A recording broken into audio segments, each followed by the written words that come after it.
My name is Tim. Let's wait for that sound to end.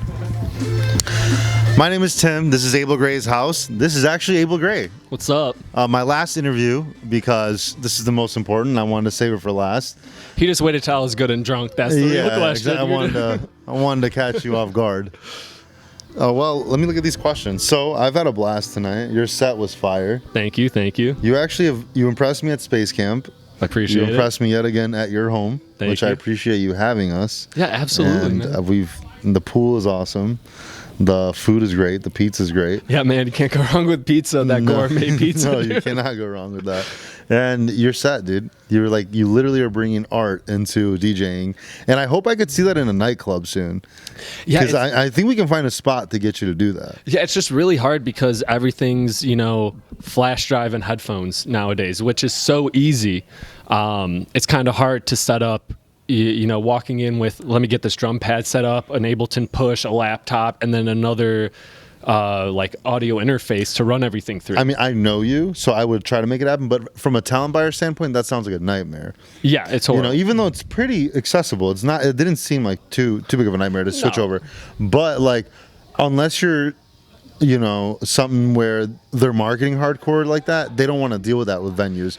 So we should eventually try to, break that curve, because I feel like you need to do that at Prism, a venue like that. Yeah, I would love to. And I think, live sets are getting more and more recognition now. You see my buddy Jason Leach, he's blowing up. He's playing everywhere now, and he's slaying on, he has keyboards. He'll have 3 keyboards set up and play live. Oh, really? You have Confressi. Kofresi, my bad. He's all in Chicago. Even Good Sex, they incorporate a drum pad. Big famous acts are starting to do it more. Yeah, you got Elenium, Porter Robinson, Odessa. Grizz does the thing. Exactly. Right? It's just it's taking away the what do I do with my hands for 5 minutes when a song's playing. Yeah, it's giving something else that people can watch. And I think it's also giving the the consumer or whatever, the party goer, something more. More. Absolutely, yeah. Or at least they're feeling more talent out of you, the DJ. Yeah, exactly. You go to a club and you're just seeing DJ there, and then 5 minutes, it's I hate to say it, but I've done it as well. While DJing, you're pretending to do some stuff with some knobs, oh yeah, because it's literally so what are you gonna do? I've covered sets before, and what are you gonna do? Yeah, it gets awkward. You're waiting for the moment, transition, especially with open format. You're always just waiting on transitions. Yeah, exactly. So. It is hard to diffuse that, and you kind of found that secret, so I think you're gonna slowly catch on fire with that. I hope so. That was I know I've already spread the word, and I think people who saw you at Space Camp were like, oh, they recognized and they spoke about that act more than the others, and seeing it again tonight or today was awesome. Yeah, I appreciate it, man. Yeah, it's a lot of work, but I think it's worth it. Yeah, I mean, we've been having fun. Yeah, a little too much fun. Yeah, we had Oroville, Flynn, Jay. What's Jay's new DJ name? Do you know it? Jay. Oh, it's Saint. Sinner Saint Music. Sinner Saint. Yeah. Yeah. He said that I should just call him Jay. Yeah. He's on right now, actually. Then Jay Willie. Oh, he is. Yeah. Okay. Nice. Yeah. Let me pull out my question sheet. All right, let's do it. You caught me at a good moment because, I know I helped with these questions, when we were figuring out, but I've definitely had, after that set, probably slammed a couple shots. Definitely shotgun to White Claw. It needed to happen, though. It needed to happen. What's your favorite club in Chicago? Your favorite nightclub? It was the Mid. It was. I don't have one right now. It's been a while since I've played at a club in Chicago. I've been mostly playing out of Madison. At Liquid. Shout out Liquid. Respect. Take me to Liquid too sometime, please. Yeah, absolutely. Next time I'm there, come out with me. Okay, done. But yeah, dude, the mid was it. I remember, I can't get in trouble with this anymore, but going in with a fake ID, seeing artists that I was looking up to, and then I eventually, right before it closed, got the chance to play it.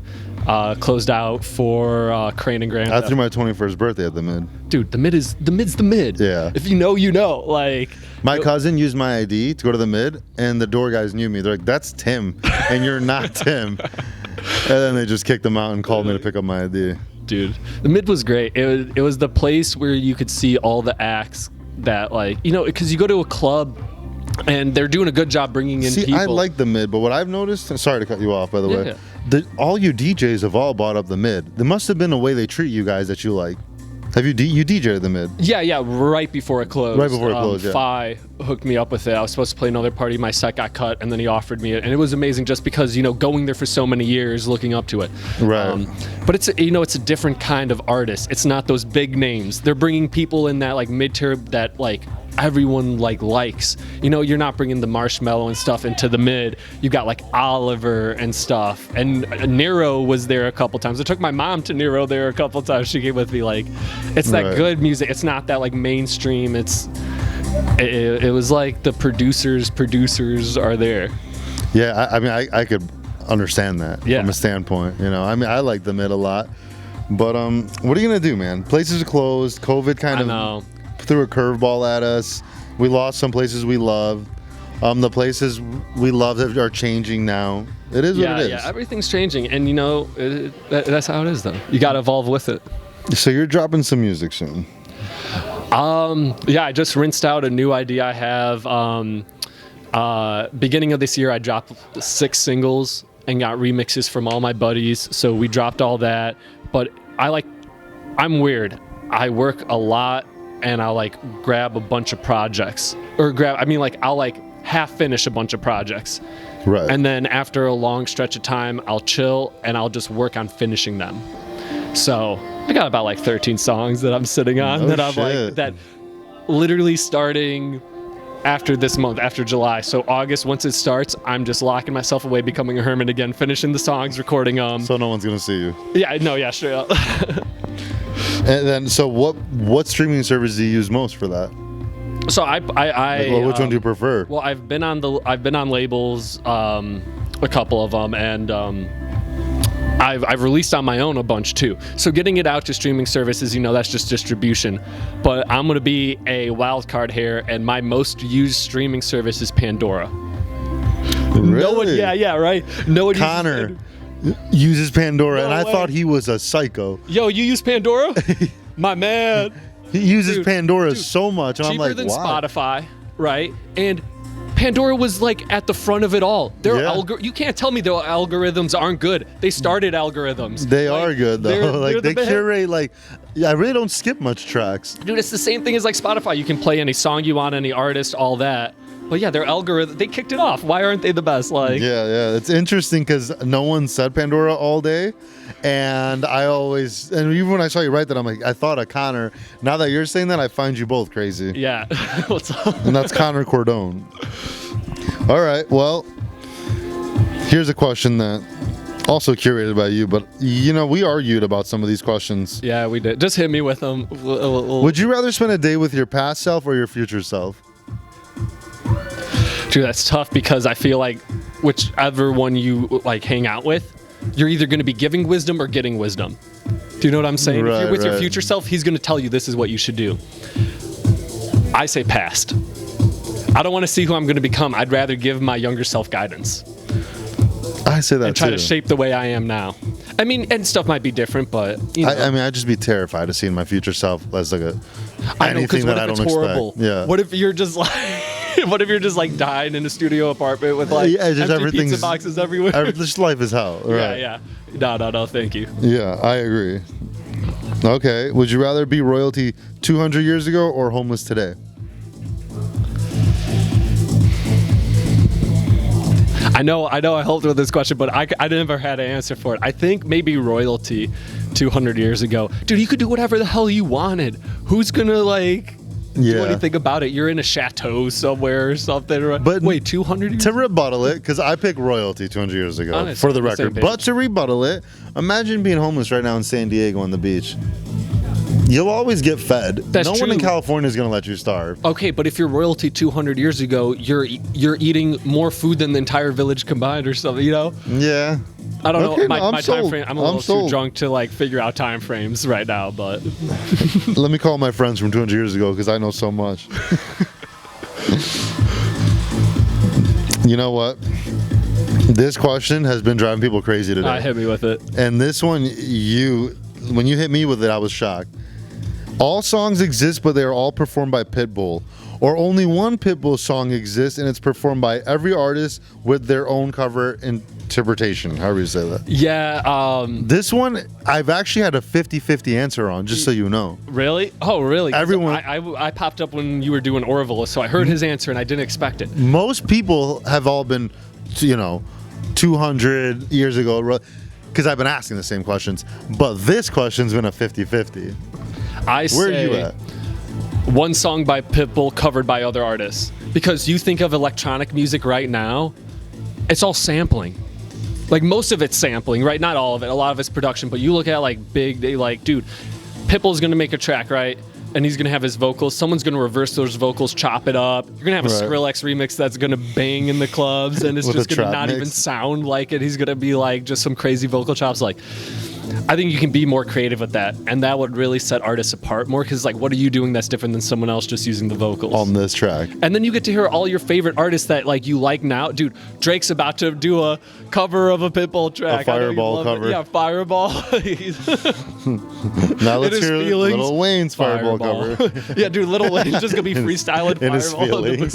I love that he took the soft approach of such an aggressive song. Yeah. So Drake's album would be just 12 Fireball tracks, just different verses. Dude, that's gonna get crazy because an artist will drop an album, but it's like, what parts of his song are you gonna use? I feel like electronic music would take the forefront with that. It's gonna be hard for like, Bon Iver is gonna come out with Fireball, like just it's gonna be. Maybe it has to stay versatile. At least. Exactly. But you can put your spin on it. Maybe switch up the lyrics a little bit. We'll see. Right. Well, you know what, dude? I appreciate you. Thanks for having us again here. I feel like we're gonna do this again. Hell yeah. This was a great trial and error for us for this first one. Oh yeah, absolutely. So I appreciate everybody who was involved, all your friends, all your DJs. Dude, all the DJs who came out and spun today, like amazing. It was great because I know all of them, and it was nice to actually. I've never sat with Orville like that. So that was nice. I mean, we've high-fived 50 times, but we've never had that 1v1. Yeah, and then Leary just came and just chilled the whole time. He didn't even spin. He was just hanging out. Like, dude, I love them all. What more could we want? Yeah, absolutely. Yeah, just getting creative people together. That's all I want to do. Get people together in one spot and just make shit happen. I got a question for you though. Oh God, dude. Would you rather be 6 inches tall or 10 feet tall? Oh, dude, I kept that question from you. I've asked that tonight. But you did? I kept it from you because we argued this one. This one's been kind of tough too. Everybody's been saying 6, but I think Here we are. 10 foot. I'd rather be 6 inches tall. Yeah. You can get away with so much, travel the world, do whatever. Dude, 10 foot, you're not getting on a plane. You're not even walking into a house. No, you need to like shape your life around that. Yeah, you're playing basketball, your head's at the rim. Like, what are you? Right. You're just 6 inches, dude. There's a lot of give and take to all that. Yeah, oh yeah, absolutely. But yeah, dude, thanks for coming out and doing all this. I love you, man. I can't wait for our other endeavors and after Space Camp and all that. I just can't wait to see what we can do together. This summer's been a blast. What's up? Plug. Whatever he wants to plug. Anything you want to plug? Man, check out my socials, check out my music. I got new stuff in the works. It's gonna be right here or right here. Yeah, somewhere the socials. I'm working on a bunch of new stuff. I'm excited for that. I'm excited for shows that are starting up again and all that. Nothing that has official release date right now, but a lot of stuff that will be coming out by the end of the year for sure. Well, the tracks we've heard are amazing, so yeah, thanks. That was all the B-roll stuff too. That's not what I play in sets anymore. Like that's like stuff from 2015. That's crazy. To like 3 years with ago. Atlas, all that. Yeah, none of that. Like that. No shit. Yeah. Well, So cool. I'm excited. I'm excited for the future, and I'm excited for us to kill it. Dude, yes. Wealthy Habits. Let's Let's go. rock. Victim of it. Victim.